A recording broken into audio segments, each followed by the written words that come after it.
All right, welcome back to the Tul World Podcast. I'm your host, David Ju. I'm here with Grandmaster Ju. Hello there, Mr. Ju. Hello. All right, this week we're tackling U-shaped block and U-shaped grasp. Now, you can perform them in both fixed stance and L stance, right? However, only Taekwon-Do has it in L stance in all the patterns, from what I have deduced from the encyclopedia. Maybe I might have missed one or not. So why do you think that is? All the other ones are fixed stance.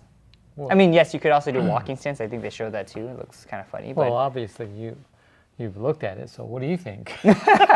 Well, then I don't know. I want to know your. I'll throw mine in after, because mine will be a new unique thought, because I haven't told you yet. Oh.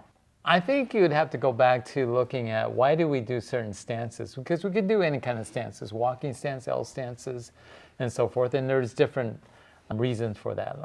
Example, walking stance are usually good for going for up and down, straight forward or straight back. I mean, not to say you can't move right or left, it's just that the way the stance is, it's more conducive for going forward and backwards. And L stance is a little bit more flexible in that it can maneuver left and right, forward and back. Weight distribution is more on the back leg, so you're able to maneuver a little bit differently. I think a little bit easier in that way. Not to say that you can't maneuver in any of these stances. It's just that I think something is more easier than another stance, right? And I think that that's probably true like in patterns. Why do I do fixed stance versus L stance? I kind of think of like when I do fixed stance, it's kind of like I moved from an L stance to a fixed stance. It's more like I'm moving forward and I'm getting a very stable stance. Kind of like if I was in an L stance and I moved forward and punch, I could move forward and do it in an L stance, or I could move forward and I can execute a walking stance. So, and it kind of depends on the scenario, right? The scenario is, well, this guy is kind of too close for me. I'm not going to do the walking stance because it's too close. So I got to shorten it up. Or I might do the L stance. Maybe I do the rear foot stance, whatever it might be, depending on that distance. So stances are used for distance. If you have mastered distance or mastered the stances, you might not have to bounce around and get out of the way. I mean, those are part of sparring. To give you an example, if I was in walking stance, a guy's attacking me and I pull back into rear foot stance without shifting away too much, without pulling all myself away from them, I'm still in the fight. I just move into an L stance and I can execute another technique. That's what I'm talking about, mastering the stance. And so fixed stance, I think if you look at it, Wonyo, you see that you go from L stance and then you go into the fixed stance and execute a punch. So you're covering ground, and not only covering ground, but it's also a very stable stance. So a stable stance is going to give you more power in that way. I kind of think that that's a long story to get back to your U-shaped block or U-shaped grasp, whether I use an L stance or fixed stance. So I still think that that's also the case. In this case, using a U-shaped block, and I'm moving to the fixed stance as I'm covering ground.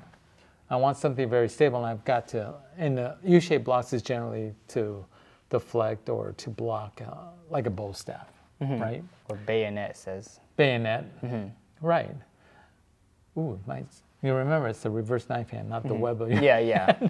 That's the purpose of it. Yeah. And so, again, you want to close that gap. And sometimes, again, if you're too close, I may not use the fixed stance. So in Taekwon, it is done in L stance, U-shaped grasp, right?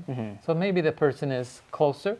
I think if you think about these techniques, you can do them in different stances, and you kind of have to practice it in the various stances as well. So not necessarily right or wrong. It should have been a fixed stance versus an L stance. Should I punch in a fixed stance versus an L stance? I don't know if it's necessarily right or wrong. Again, it's the application. What am I trying to do? Do I need to gain more ground? Do I need more stability? That's why I think I would use a fixed stance versus an L stance. But in an L stance, maybe we're too close, but I want also mobility. So in other words, I block the bow staff and like the U-shaped grasp. I'm in the L stance. I can quickly move this arm. Maybe from the L stance, I'll be able to maneuver left or right faster than if I was in a fixed stance. But that's not what we're doing in the pattern. Yeah. Right? Yeah. But you have to practice, and that's the purpose of the pattern, is really practicing techniques in different variations, and may not be the actual application, is what I'm saying. Anyway, that's my thoughts. What's your thoughts? Save. No, I'm just kidding. I'm just kidding. Okay, you got some other thoughts on that. All right, let's hear it. Because I always say save. But, like, I do definitely agree the fixed stance has this kind of like forward momentum to it because you're moving towards it, right? L stance, you are still moving towards it, but you definitely have your weight on the back leg. Right. I kind of think, and, when you look at like the defensive hand technique portion, it does say like, yeah, you can do it in L stance, it's fixed stance, you can do walking stance. And so that's just saying like, yes, you technically can do all of it, right? There's nothing to say that you can't do a U-shaped block in an L stance and a U-shaped block in a fixed stance, right? Those are... Walking stance? And walking stance, right? So those X are... stance? Maybe. Rear foot stance? Possible. It's whatever the encyclopedia says, right? But those just outline different variations and possibilities, right? But I think when I think about Poland, and I think about U-shaped grasp, it's the only time that we do U-shaped grasp.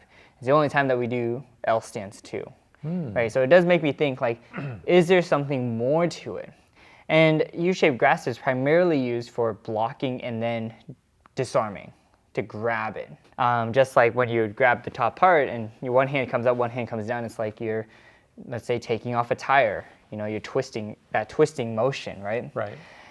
And I feel like you would utilize an L stance more because your weight's on the back leg, meaning you're going to bring it in and release it from the opponent. Oh, that's a good point. That's what I would think. I mean, not to say that you can't be in a fixed stance and then reposition into like an L stance or reverse rear foot stance and then disarm, because you could still, it's the way you grab it and you hold it. If I do a U-shaped block and I took the bow staff or the rifle, one hand, both palms might be up. Yeah. Whereas the U-shaped grasp, one palm's up and the other palm is down, which is a little bit maybe easier to utilize. If I had the bow staff or whatever weapon I'm using, might be easier from that hand position. We don't do a lot of that. Maybe those kung fu guys could chime in on it. Yeah. They're just going to say, yeah, that's why we practice with the bow staff and a sword. Okay, yeah. Any other thoughts? I'm going to carry my bow staff around all the time now. Oh, nice. Yeah, it's a cane. It's a cane. Cane, exactly, cane. All right, any other thoughts? No, not really. No? Okay. All right, well, this is a valid thought. I think that's a good point. Yeah. Well, let us know your guys' thoughts on L stance versus fixed stance for the U-shaped block and U-shaped grasp, right? And as always, don't forget to be safe. Keep training. And we'll see you guys next time. Take one.